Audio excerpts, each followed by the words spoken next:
What's up guys, this is Pink Across. Today I'm going to be going over how to EV your Pokemon. This has been one of the most requested videos so far. EV spreads are obviously extremely important in competitive Pokemon and can make a significant difference in how your team performs. I'm going to go over some rules and guidelines with examples, and I will be using OU Pokemon, but this applies to at least all of singles and quite probably beyond. So let's get right into it. The first lesson is what you're looking at here. 252, 252, 4. Generally a very good spread. Often you do just want to put all the EVs into the stats that are most important for your Pokemon. Now, not all the time, but rarely will 252, 252, 4 be a terrible spread. I mean, on a lot of offense, especially speedy offensive Pokemon, you almost always just want to go with a spread like this. And on some bulky Pokemon as well, you do want to go with a really bulky spread like this. So, in the same way that I advocate for simplicity, I really discourage what people refer to as Chinese spreads. So I created this example because what I often see with these spreads is people EVing for very specific situations that don't really happen that much. You should have a set that is prepared for important situations, yes, but also a lot of unpredictable things. You never know what hit a Pokemon like Clefable is going to take. So I'll explain how I EV'd this. I put enough speed in here to outspeed Ogerpon Wellspring after a Thunder Wave. I put enough special attack to one-shot an offensive Great Tusk, and I optimized the rest for defense, since I figured maybe we'll put this on a team where it's designed to be a Fizz Death Wall. This set is dumb. This special attack will be helpful almost nowhere, because you've got a Pokemon that's just has one special attack and is mostly a wall. This speed will be useless in almost every case, and although this is slightly better for defense, it would be much better to put this in HP, because that would help for the special defense as well, even though it wouldn't be quite as optimal for defense. So don't make a spread based off a ton of random calcs of situations that you theorize could happen. Invest in important stats, and you really only want to get extremely specific and nitpicky about the speed. So do not do this. Now, when is it okay to run a really specific spread in cases other than speed? Well, here's one.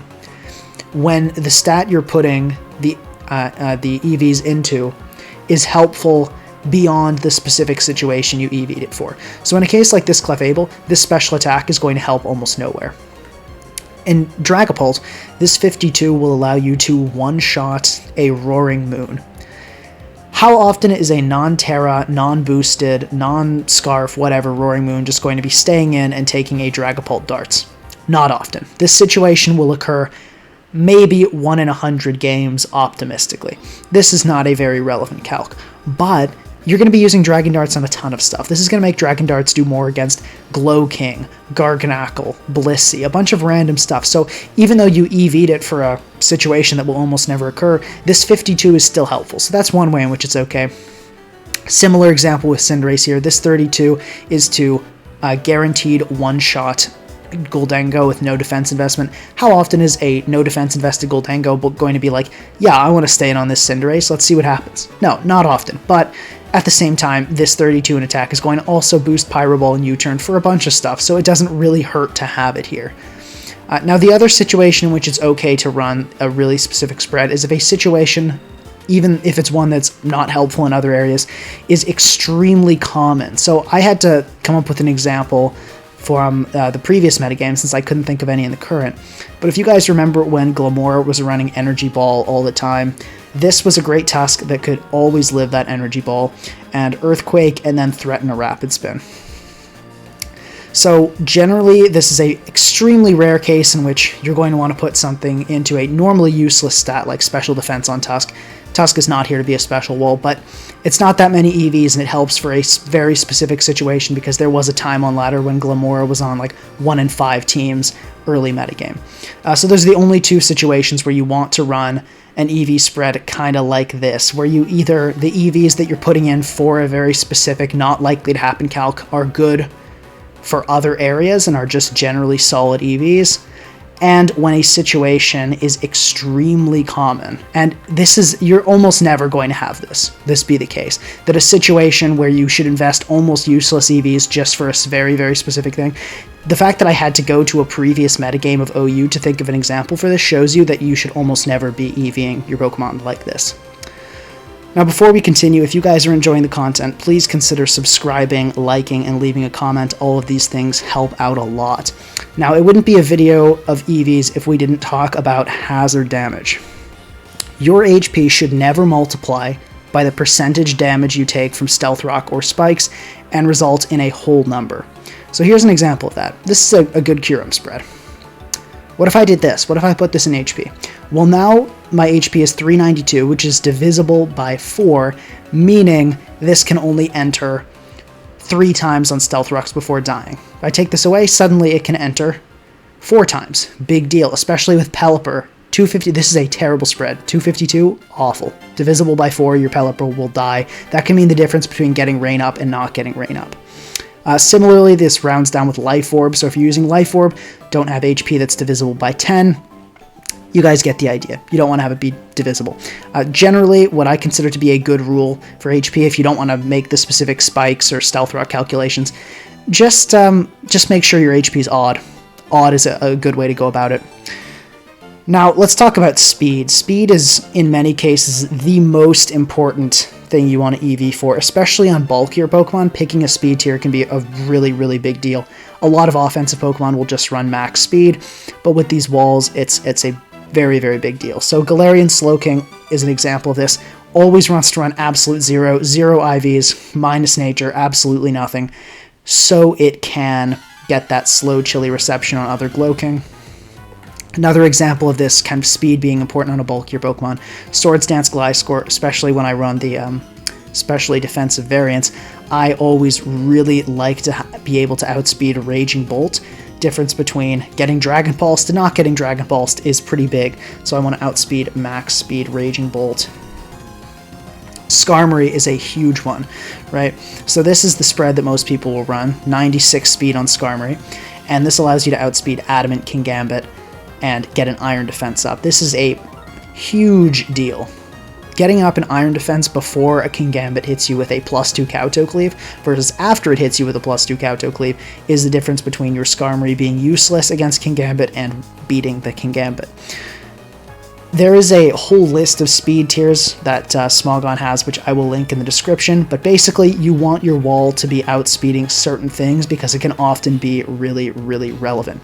The other thing is, when you make Pokemon like this with some bulk and some speed, there's always a question of which nature gets the plus, right? So here's an example I created. Say we want to hit, so and then both these examples have 248 HP with Skarmory, right? And they both hit 200 speed. But because I went plus speed on this one, I have 375 defense on Skarmory 1 and 392 defense on Skarmory 2. So as a general rule, this isn't always the case, but if they're close, but generally you want to put the plus nature in the higher base stat. So that'll tell you which one is optimal. But if they're very close, it wouldn't hurt to just plug in both sets and see which one is better. So I want to talk a little bit about bulk, right? Just general, and here's, before we get into that, just another quick example with Zamazenta. Here, it doesn't need, it's one of those rare offensive cases where you don't need that much speed. If you put this, like, absolutely maxed it out, it wouldn't outspeed Dragapult anyway, which is kind of the only thing in that speed tier. So Zamazenta likes to just have enough speed to outpace Darkrai, and you throw the rest into HP. And HP is a very, very good stat to throw your EVs into. If you have extra EVs, almost always you want to put those in HP, and I'll explain why. So HP works a little bit differently than other stats, and I put a Jirachi here to kind of demonstrate that. You see base 100 in every stat, and yet HP is a lot higher, 236 versus 341. That's a big deal. So what I'm going to explain next, to avoid the somewhat odd mechanics of HP, is going to be a bit of a simplification, but basically your bulk is calculated by multiplying your HP and your defense stats. So when you take a physical hit, you multiply HP and defense. When you take a special hit, you multiply HP and special defense to see how much damage you'll take. So this is why you want to really throw EVs into HP almost all the time, because it's in 2 calculations versus just 1 calculation. Now, what are the exceptions to this? Well, you see one here. I just said HP was a great stat to throw into. Why am I running a 0 HP Alamomola?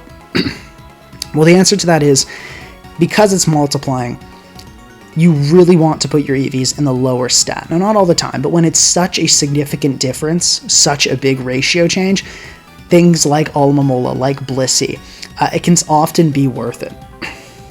Now, even something with Alamomola like 165, you sometimes do want to run the EVs in HP as well. If you're really sure you've got, like if you're running this Alamomola on a stall team and you've got a special wall like Blissey, I would just throw an HP, go full defense. But if you're running it on a balance or an offense, Alamomola might need to take a special hit here and there. So it's good to have this investment because this will make a very significant difference.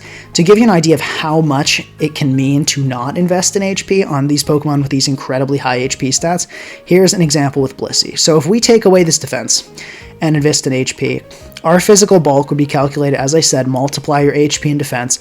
That would give us a value of about 40,000.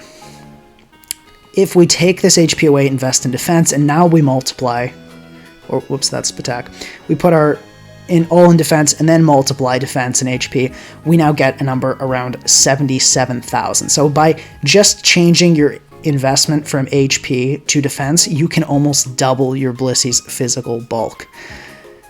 Another couple examples here. So this Iron Moth, these will often invest in defense because the HP is higher, special defense is really high, so you're not as worried about special hits, and it is better to go for this. The other reason is because this is a very fast, offensive, physically frail Pokemon. It often cares a lot more about taking things like E-Speed and Sucker Punch, which are often, those priority moves are going to be physical.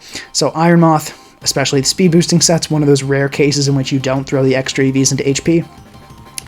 And Raging Bolt is another one. So I generally will put my EVs in HP, but sometimes if I'm running a Calm Mind variant, because Raging Bolt has a pretty high HP, I will sometimes on the leftover sets go into defense, since these tend to stay in a while, and sometimes the extra defense, if you're really going for a game-winning sweep and really want that longevity, can be important. But that being said, what I was talking about here are the exceptions. Almost all the time, like this Zamazenta teaches, you just want to throw it into HP because it's a stat invested in 2 calculations. So to kind of quickly review the big ideas, min-maxing is pretty good. 252 is a really good spread. Don't run dumb spreads like this for random calcs. Just invest in the important stats. So like don't do this, invest in the important stats. Hazard damage rounds down, so don't have your hazard damage, especially if you're weak to hazards, don't have your HP, like weak to Stealth Rock, do not have your HP be divisible by 4. The only stat you really want to be careful about is speed. You absolutely should be, like the whole like Walter White measuring out the droplets, like that's what you want to be with your speed. You want to make sure you are very careful about that.